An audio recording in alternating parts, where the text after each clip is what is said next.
mga scientist ng Russia naghukay ng pinakamalalim sa ating lupa o sa ating planeta. At dito mga sangkay, bumungad ang kakilakilabot na kanilang nadiskubre nung sila po ay makarinig ng kakaibang tunog sa kailaliman ng lupa. Hello, what's up mga sangkay? This is me once again, Sangkay Janjan.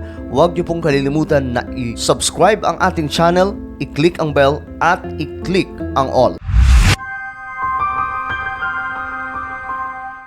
Patuloy na nananaliksik ngayon ang mga scientist sa kalagayan ng ating mundo at hindi lamang po sa ating planeta kundi maging ang kalawakan. Naghahanap po sila ng kung anong mga bagay, lalong-lalo na po yung mga planeta na nakapaligid sa ating kalawakan. Isa sa gusto nilang marating ay ang tinatawag na exoplanets na ang kanilang mga nadidiskubre, mga planetang pwedeng matirahan ng tao. Subalit mga sangkay, ngayon ang ating pag-uusapan ay tungkol po sa nadiskubre ng mga scientist mula po sa Russia. Taong 1970, ang mga scientist na ito di umano ay nahukay ang bunganga ng impyerno at ito daw po ay nasa ilalim ng ating daigdig. Pag sinabing impyerno mga sangkay, madali po natin itong naiintindihan na kahit ang mga taong hindi naglilingkod sa ating Panginoon, naiintindihan nila na itong lugar ay para lamang po sa mga makasalanan. Marami sa tao sa mundo ay takot mapunta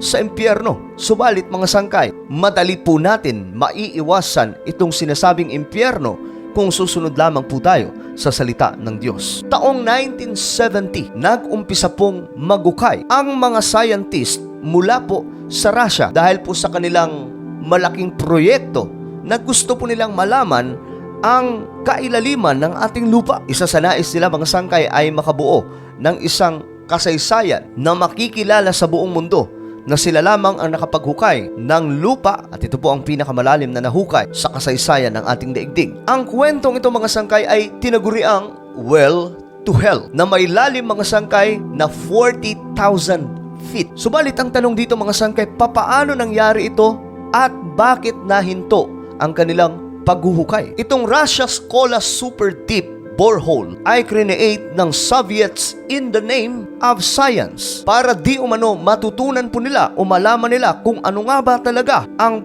pinakailalim ng kalupaan ng ating daigdig o isa sa hinahanap nila kung ano nga ba ang nasa sentro ng ating daigdig. Isa nga po sa mga conspiracy theory mga sangkay na nagkalat ngayon ay ang tinatawag na Agartha. May iilan po na nagsasabi mga sangkay na ang kailaliman ng ating daigdig ay mayroon din di umanong kabilang daigdig pa at ang tawag dito ay Agartha. Ngunit mga sangkay, itong ginawa ng mga scientist mula po sa Russia ay kakaiba dahil gusto po nilang malaman kung ano nga ba ang meron sa ating kalupaan sa pinakamalalim na paghukay. So sa pangalan ng science, gusto po nilang may mapatunayan sa pagkakataong ito.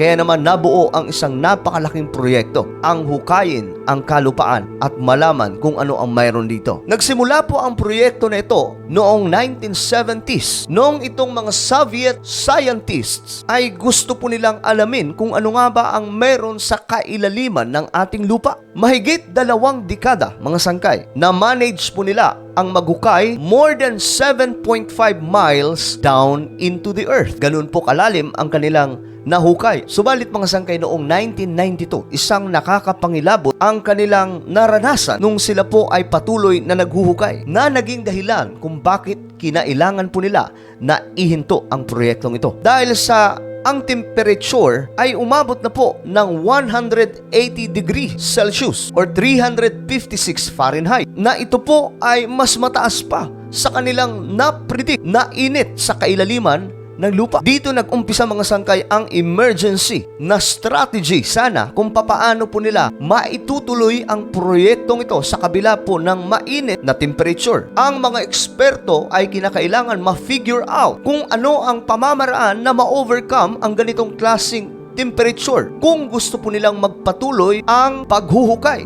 na hindi po masisira ang kanilang mga kagamitan sa pagbubutas ng lupa. Ngunit sa kabila po ng kanilang katalinuhan na pwede naman po sana nila magawan ng pamamaraan para maipagpatuloy ang kanilang proyekto na pagbubutas ng lupa, kinailangan na po nilang ihinto dahil hindi na po kaya ng kanilang equipment para po maipagpatuloy ang project. Habang sila po ay nagbabarina, bigla po itong bumilis na tila baga naabot po nila ang napakalalim na part na kung saan hindi na po tumatama ang barina sa pagbubutas ng lupa. Bukod dyan mga sangkay, yung init ay hindi na rin po kaya ng kanilang kagamitan na dahilan kung bakit nagdesisyon po sila na ihinto ito. Ilan sa mga miyembro ng proyektong ito mga sangkay ay iniisip na baka naabot na po nila ang sentro ng ating planeta. At ang ilan naman mga sangkay ay naniniwala na baka naabot po nila ang isang kuweba na kung saan naging rason kung bakit ganun na lamang umikot ang kanilang barina. At ang pinaka nakakapangilabot mga sangkay sa project na ito ay nung maglagay po sila ng isang mikropono na kayang manatili sa kabila po ng init sa kailaliman ng lupa. Ang kanilang narinig mga sangkay ay nagpakilabot lalo sa mga miyembro ng mga scientist na ito. Nung pinag-aaralan na po nila ang tunog mga sangkay, sinubukan pa po nilang tingnan kung ano nga ba ang tunog na ito. Ito nga ba ay mula sa kanilang equipment o isa sa nilalang na may mataas na boses? Subalit mga sangkay, na-realize na lamang po nila na ang kanilang naririnig ay hindi lamang po basta boses ng kung isang tao, kundi tila mga taong sumisigaw at humihingi ng tulong at nakakaranas ng pighati sa ilalim ng lupa. Marami sa kanila mga sangkay ay bigla pong natakot hanggang sa marami sa mga ito ay hindi na rin po itinuloy o nagdesisyon po sila na hindi ituloy ang proyekto. Kilala po natin na ang mga scientists, mga sangkay ay hindi po talaga naniniwala sa Diyos. Hindi rin po sila naniniwala sa impyerno dahil ang impyerno nga naman ay mababasa lamang po sa salita ng Diyos o Biblia. Subalit mga sangkay, matapos po ang proyekto na ito at ang kanilang matinding discovery, marami sa mga ito mga sangkay ay kinilabutan hanggang sa ang ilan sa mga ito ay nagdesisyon na hindi na po ipagpatuloy ang kanilang trabaho. Natakot po sila na ipagpatuloy ito. Isa sa dahilan mga sangkay ay ang iniisip po nila na baka ang kanilang ginawa naabot po nila ang kapangyarihan ni Satanas sa kailaliman ng lupa dahil nga po sa isang tunog mula sa kailaliman ng lupa na nagbigay kilabot sa kanila. Tunog ng mga animoy, mga kaluluwang sumisigaw, naghihinagpis sa hirap ng kanilang nararanasan. At para mas maliwanagan ang lahat, pakinggan natin ang aktwal na nakuhang audio o tunog mula sa ilalim ng lupa ng mga scientist.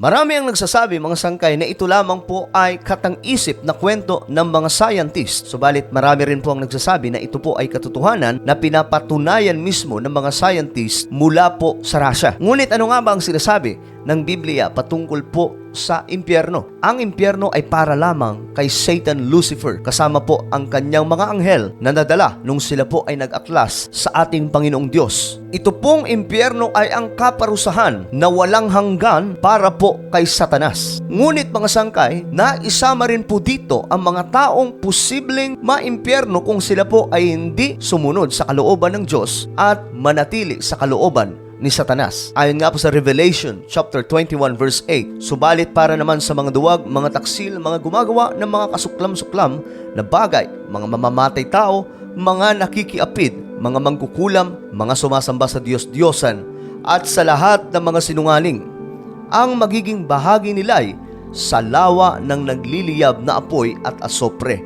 Ito ang pangalawang kamatayan. Ang mga ito ang magtatamo sa walang hanggang kaparusahan sa impyerno pagdating po ng araw ng paghukom. Pinaalalahanan din po tayo ng salita ng Diyos na huwag katakutan ang kamatayan physically, na ang dapat lamang po natin katakutan mga sangkay ang pumupuksa sa ating espiritual na koneksyon sa ating Panginoon. Huwag ninyong katakutan ang pumapatay ng katawan, ngunit hindi naman nakapapatay ng kaluluwa. Sa halip, ang katakutan ninyo ay ang Diyos na may kakayahang pumuksa ng katawan at kaluluwa sa impyerno. Mabigat na paalala ng ating Panginoon at tumutukoy pa rin mga sangkay sa impyerno na ang ibig sabihin, totoo po ang warning na ito dahil ito po ay nasusulat sa salita ng Diyos. Inilarawan din po ng salita ng Diyos ang magiging kahihinatnan nitong Satan Lucifer kasama po ang kanyang kampon kung saan po sila patutungo pagdating ng araw. In Revelation chapter 20 verse 10, sinabi ng Biblia, ang diablo na dumaya sa kanila ay ibinulid sa dagat-dagatang apoy at asopre na kinaruroonan din naman ng hayop at ng bulaang propeta, at sila'y pahihirapan araw at gabi magpakailanman. Ganong klaseng kaparusahan ang nag-aabang kay Satanas. Sino mang sumusunod kay Satan Lucifer, siya rin ay magtatamo ng ganitong klaseng kaparusahan habang buhay, magdurusa, hindi namamatay, mararamdaman ang pighati sa sinasabing dagat-dagatang apoy at asopre. Sabi pa nga po sa Matthew chapter 25 verse 41, sasabihin ko naman sa mga tao sa aking kaliwa, lumayo kayo sa akin, kayong mga isinumpa ng Diyos. Doon kayo sa walang katapusang apoy na inihanda para sa diablo at sa kanyang mga kampon.